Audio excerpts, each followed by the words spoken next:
journalist and author, doing interviews on this issue nonstop now that are doing more good than anything else in the discussion, and the author of the best book you can read on the subject, Manufactured Crisis, and writing op-eds. I don't know if I should mention where your next article is coming out, but also writing an account of how the negotiation was done in Vienna, Austria, when Gareth was there at the time.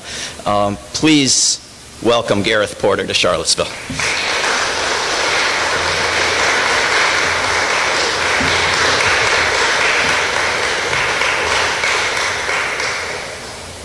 Thank you so much, David, for your kind words, and thank you also for giving us this moment of silence to remember the dropping of the first atomic weapon. This is a moment that we all need to remember, not just once a year, but more frequently, to rededicate ourselves not just to making sure that this kind of event never happens again,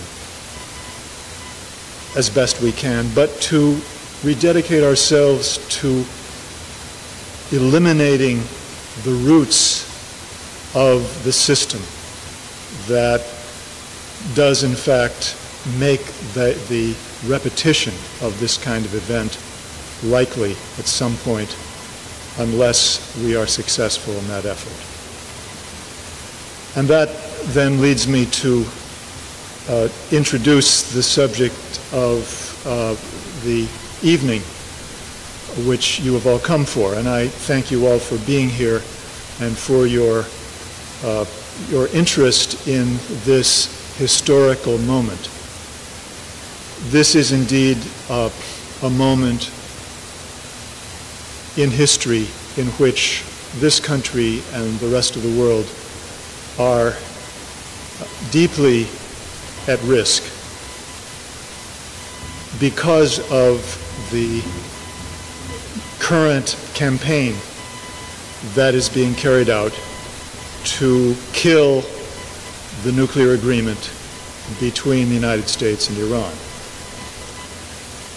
This is a development which demands the strongest response on the part of citizens of conscience, because of the fact that the consequences of a successful campaign to kill this agreement are so ominous. But President Obama has made the argument that there's a choice here between the agreement that he helped to bring about or war with Iran. I think that's true, but I don't think it's the reason that President Obama has put forward, which is that unless the United States government, unless his administration carried out these negotiations with Iran and forced Iran, according to his account, to agree to the limitations on its nuclear program, that Iran would then rush forward to obtain nuclear weapons. On the contrary, I think the reason that this threat of war hangs over the campaign to kill the agreement is that if it succeeds, it would put the United States and Iran on a course of conflict that is extremely unpredictable. When I was in Vienna, I did speak with Iranian officials about this problem.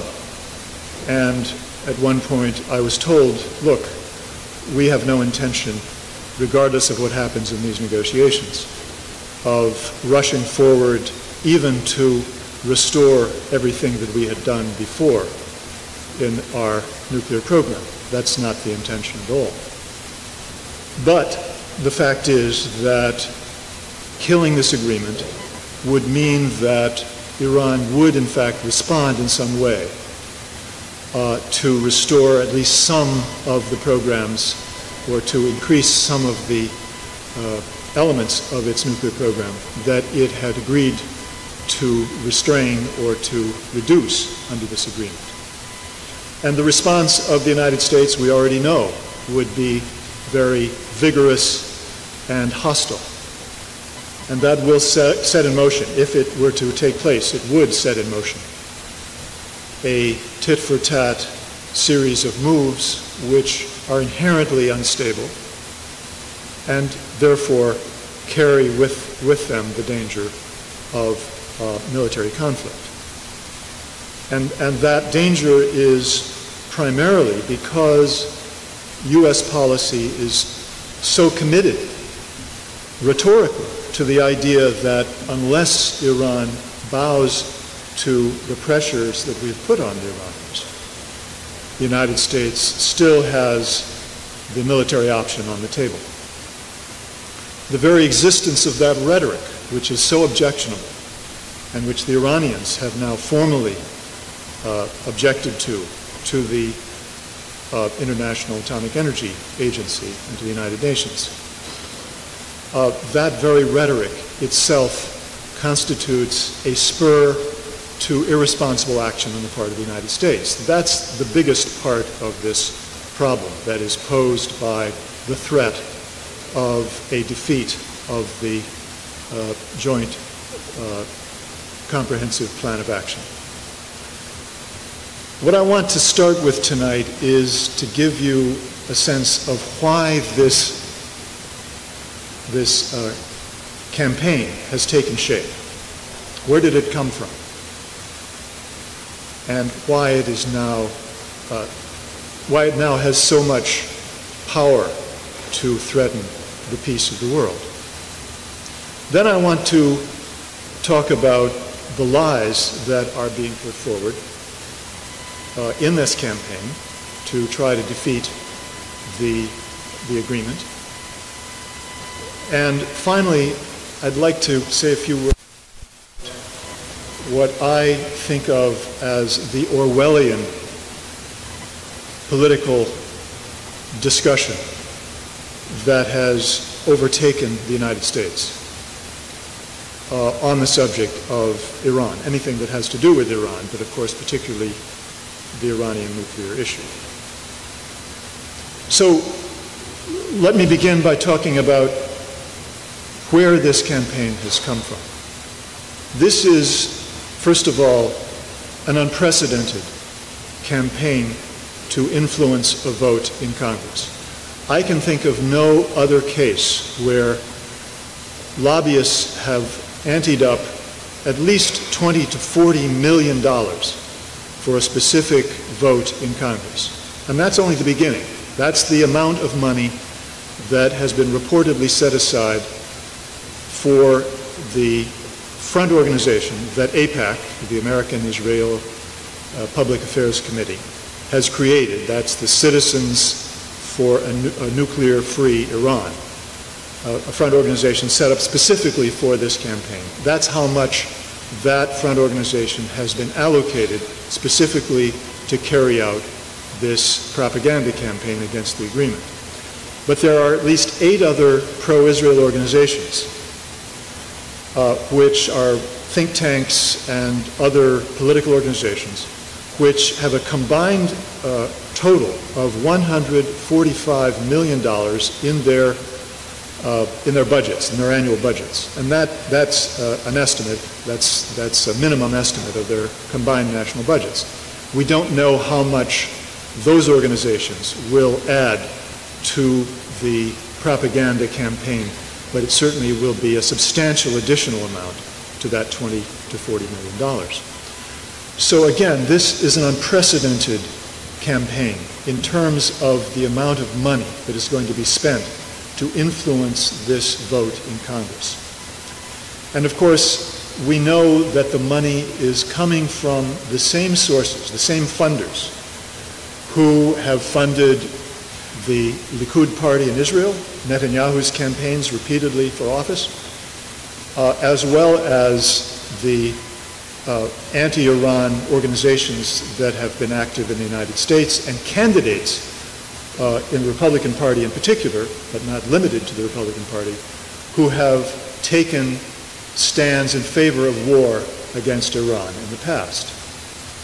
And of course, this includes the organizations and individuals who have been involved in Republican campaigns for the presidency or to become the Republican candidate for president, who have begun to practice the ritual of kissing the ring of Sheldon Adelson, the casino magnate who put several $1 million into the campaign, into the presidential campaign of Romney in the last presidential campaign in 2012. So we're talking here about the huge funders who have been behind the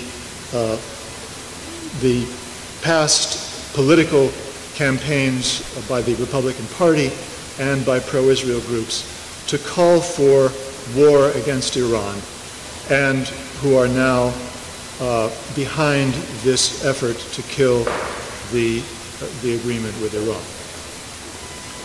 But there's a long history behind the campaign that we're now seeing. It goes back at least 2 decades. It goes back more than 2 decades. And it begins with the Labor government in Israel in 1993. That was the first Israeli government which decided to suddenly change the public policy of Israel toward Iran, which had been, up to that time, either viewing Iran as an ally under the Shah's regime, or once the Shah was overthrown by the Islamic Republic, by the Islamic activists who founded the Islamic Republic of Iran, viewed the new Iranian government as a potential ally in the future against the sea of Sunni Arab regimes which surrounded Israel. So this was a very big turning point in Israeli foreign policy in 1993 when Yitzhak Rabin, the then Prime Minister of Israel, decided to begin a campaign to demonize Iran. And at that moment, the reason for his doing that was not because he had suddenly perceived an existential threat from Iran or anything even remotely approaching it. It was because Rabin believed that it was in Israel's interest to negotiate with the PLO, and in order to justify a policy that was extremely unpopular in Israel at that point, and which thus posed a political risk to Rabin, he believed that it was necessary to create a new bogeyman, a new foreign enemy that he could point to and say to the Israeli people, we all need to unite behind the national unity in order to face this threat from a new enemy, a new threat of a possibly nuclear Iran which supports terrorism throughout the Middle East. So that was the beginning of a long history that has followed of demonization of Iran by one Israeli government after another. And before the mid-1990s, the Israeli government had begun, as part of that demonization, to even threaten military action against Iran for the first time. That set in motion a logic that has continued ever since then. From time to time, we've seen the Israeli government, both in the 1990s and again in the past decade, make threats of war against Iran, which I document in my book, were never meant to be carried out, but which were part of an overall posture toward Iran that was aimed at whipping up Israeli sentiment, as well as trying to get the United States to support the demonization of Iran. And the ultimate objective of the series of Israeli threats of war against Iran during the past decade has been quite explicitly to get the United States to attack Iran, to weaken Iran